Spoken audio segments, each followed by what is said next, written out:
इस्माइल हानिया की मौत के बाद ईरान की तरफ से एक नहीं बल्कि सैकड़ों धमकियां दे दी गई हैं कि हम इजराइल के खिलाफ ऐसा एक्शन लेंगे जो इजराइल हमेशा याद रखेगा। दुश्मन को हमेशा पछतावा होगा कि उसने हमारे देश के अंदर घुसकर एक मेहमान को मार दिया। ईरान बहुत सारी बड़ी बड़ी धमकियां दे रहा है, आप लोग लगातार सुनते ही होंगे। लेकिन ईरान के जो नए राष्ट्रपति हैं उनकी तरफ से शायद अभी तक हमले की कोई भी प्लानिंग तैयार नहीं की गई है। हिजबुल्लाह भी इस बात का दावा कर रहा है कि ईरान अभी हमला करने की कंडीशन में नहीं है, लिहाजा पहले हमले हम शुरू करेंगे। और हिजबुल्लाह ने हमले शुरू कर भी दिए हैं। हिजबुल्लाह ने कल कई सारे हमले इजराइल की तरफ किए, जिसके जवाब में इजराइल ने भी हिजबुल्लाह के कई ठिकानों पर रात भर बमबारी करके उनको खत्म कर दिया। इधर ईरान अभी धमकी पे धमकी दे रहा है, उधर इजराइल ने अपनी कार्रवाई शुरू भी कर दी है। अपनी लास्ट वीडियो में ही आपको बता चुका हूं कि इजराइल की प्लानिंग ये है कि अगर हमारी खुफिया एजेंसी को यह पता चलता है कि ईरान कब हमला करने वाला है, ईरान अगर हमला करेगा तो उससे पहले हम ईरान के ऊपर हमला कर देंगे। यह प्लानिंग कर रहा है इजराइल। और हिजबुल्लाह के ऊपर तो उसने हमले शुरू कर ही दिए हैं। हिजबुल्लाह भी वैसे इजरायली हमलों से डर नहीं रहा है, हिजबुल्लाह भी लगातार हमले कर रहा है। कल गोलान हाइट्स में अल ज़ोरा तोपखाने अड्डे पर आत्मघाती ड्रोन से हमला हुआ और इसकी जिम्मेदारी हिजबुल्लाह ने ली। खबरें ऐसी आई कि हिजबुल्लाह का जो आत्मघाती ड्रोन था उसने जब हिट किया जाकर तो वो सफल रहा। इजरायली सेना ने भी इस बात को एक्सेप्ट किया है और कहा है कि हम अपने बहुत सारे प्रयासों के बावजूद भी किसी भी ड्रोन को रोकने में कामयाब नहीं हुए। फिलहाल सौबात की एक बात यह है कि ऐसी बहुत सारी चीजें आ रही हैं सामने जिसको देखकर ऐसा लगता है कि अभी ईरान हमला करने की कंडीशन में नहीं है, वरना इतने दिन के बाद अभी तक ईरान सिर्फ बातें ही कर रहा है। फिलहाल G7 देशों ने ईरान को धमकी दी है कि अगर आपने रूस को मिसाइलें देना बंद नहीं की तो हम आपके ऊपर कई तरह के प्रतिबंध और लगा सकते हैं। G7 अगर कहीं पर बैठक करता है, यूरोपीय यूनियन कहीं पर बैठक करता है तो धमकी जारी की जाती है ईरान के खिलाफ, इस्लामिक देशों के खिलाफ कि ऐसा कर देंगे वैसा कर देंगे। लेकिन जब OIC की मीटिंग होती है, इस्लामिक देशों की मीटिंग होती है, तो क्या होता है? सिर्फ और सिर्फ निंदा और कुछ नहीं। इजराइल के राष्ट्रपति हारगोज ने कहा है कि अंतर्राष्ट्रीय समुदाय और संस्थानों को होश में आना चाहिए और समझना चाहिए कि सर्वोच्च मानवीय आवश्यकता के रूप में अपहरण लोगों की वापसी भी उनकी जिम्मेदारी है। इजराइल के राष्ट्रपति अंतर्राष्ट्रीय समुदाय से कह रहे हैं कि भाई हमारे अभी भी लोग हमास के कब्जे में हैं, उनको छुड़ाने की जिम्मेदारी आपको भी लेनी पड़ेगी। दोस्तों एक और बड़ी खबर आपको बता दूं, वैसे तो ये खबर कल आ गई थी लेकिन कल से वीडियो कोई नहीं आया था इसलिए आपको नहीं बता पाया। इस्माइल हानिया जो है वो हमास के एक बहुत बड़े लीडर थे, उनकी मौत हो चुकी है। उनकी जगह किसी को तो लीडर बनना था, लीडर बने हैं याह्या सिनवार। याह्या सिनवार, इनको इजराइल खान यूनुस का कसाई कहता है, इनको इजराइल गाजा का लादेन भी कहता है। इजराइल की सेना ने सारी कोशिशें कर ली लेकिन याह्या सिनवार को नहीं पकड़ पाई। याह्या सिनवार अभी भी गाजा के अंदर जिंदा है। याह्या सिनवार अब हमास के लीडर बन गए हैं। जो पोस्ट इस्माइल हानिया की थी हमास के अंदर, अब वो पोस्ट याह्या सिनवार को मिल चुकी है। याह्या सिनवार हमास के लीडर बने, इजराइल को और ज्यादा खतरा पैदा हो गया। इजराइल के नेता ने एक ट्वीट किया, हमने हानिया की हत्या करके गलती कर दी जिसके कारण सिनवार हमास का नेता बन गया।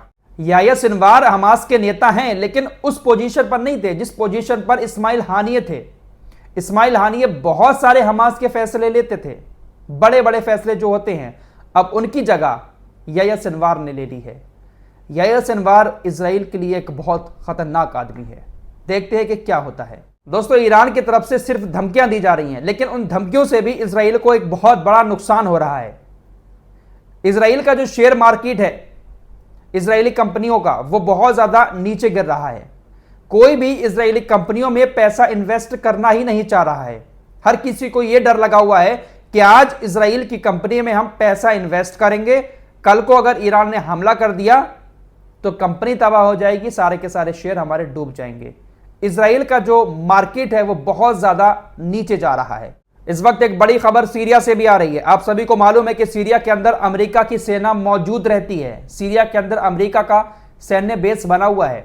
सीरिया के जितने भी तेल के अड्डे हैं, वहां पर ज्यादातर अमेरिका का कब्जा है।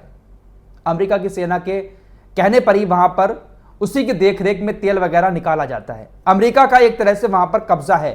लेकिन अब अमेरिका ने सीरिया में हमले शुरू कर दिए हैं। हमले क्यों किए वो भी आपको बताता हूं। दरअसल सीरिया के अंदर जो असद सेना है, जिसको अरब सेना भी कहा जाता है, उसने अब तेल की जगहों पर कब्जा करना शुरू कर दिया है।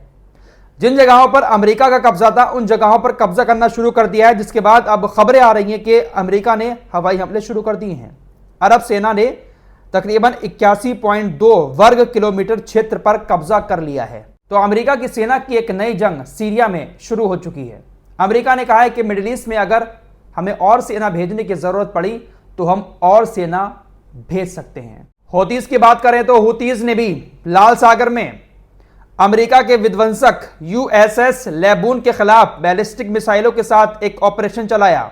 आज ही हूतीज ने एक और अमेरिकी विध्वंसक को भी निशाना बनाया था। तो आज 2 ऑपरेशन जो विध्वंसक हैं अमेरिका के, उनके खिलाफ लाल सागर में हूतीज की तरफ से चलाए गए हैं। ईरान और पाकिस्तान ने ऐसे सभी इस्लामिक देशों से एक बात कही है जो देश इजराइल को अभी भी तेल दे रहे हैं। ईरान और पाकिस्तान का कहना है कि सभी इस्लामिक देशों को अपने सारे कारोबार बंद कर देने चाहिए, इजराइल को तेल नहीं देना चाहिए, इस बात की अपील की है। लेकिन इस्लामिक देश मानेंगे नहीं। दोस्तों, आपकी स्क्रीन पर ये जो दिखाई दे रहे हैं ये है मस्जिद अक्सा के इमाम शेख इकरीमा साबरी। इनको इजराइल की पुलिस ने गिरफ्तार कर लिया था और गिरफ्तार इसलिए किया था क्योंकि इन्होंने इस्माइल हानिये की मौत पर शोक जताते हुए एक पोस्ट किया था और गम मनाया था, जिसके बाद इजरायली पुलिस ने इनको गिरफ्तार कर लिया और अब इनके ऊपर 6 महीने का प्रतिबंध लगा दिया है कि ये मस्जिद अक्सा में नमाज नहीं पढ़ा सकते, यहां तक कि मस्जिद अक्सा के परिसर में भी नहीं जा सकते। यानी मस्जिद अक्सा में मस्जिद अक्सा के इमाम शेख इकरीमा साबरी एक कदम तक नहीं रख सकते। इस बात का प्रतिबंध इजराइल ने लगा दिया है। हिजबुल्लाह को लेकर अमेरिका का CNN कहता है कि उम्मीद है कि हिजबुल्लाह अपनी प्रतिक्रिया ईरान से अलग और उसके सहयोग के बिना करेगा। हिजबुल्लाह का हमला बहुत कम सूचना पर शुरू किया जा सकता है, जबकि ईरान इस समय तैयार नहीं है और हिजबुल्लाह सिर्फ इजरायली सैन्य मुख्यालय और ठिकानों पर ही हमला करेगा। अमेरिका के न्यूज चैनल CNN की तरफ से यह रिपोर्ट दी गई है। सभी ये बात कर रहे हैं कि ईरान अभी हमला करने के लिए तैयार नहीं है। शायद ईरान पहले हिजबुल्लाह या इराक से या सीरिया जैसे जगहों से, कुछ संगठनों से हमले करवाएगा, उसके बाद हमले करेगा। बहुत सारी चीजें हैं इस वक्त मिडिल ईस्ट के अंदर चल रही हैं। देखते हैं कि आगे क्या होता है। फिलहाल इस रिपोर्ट में इतना ही। कुछ और खबरों के साथ जल्द हाजिर होऊंगा। तब तक के लिए अपना ख्याल रखिएगा। अल्लाह हाफिज।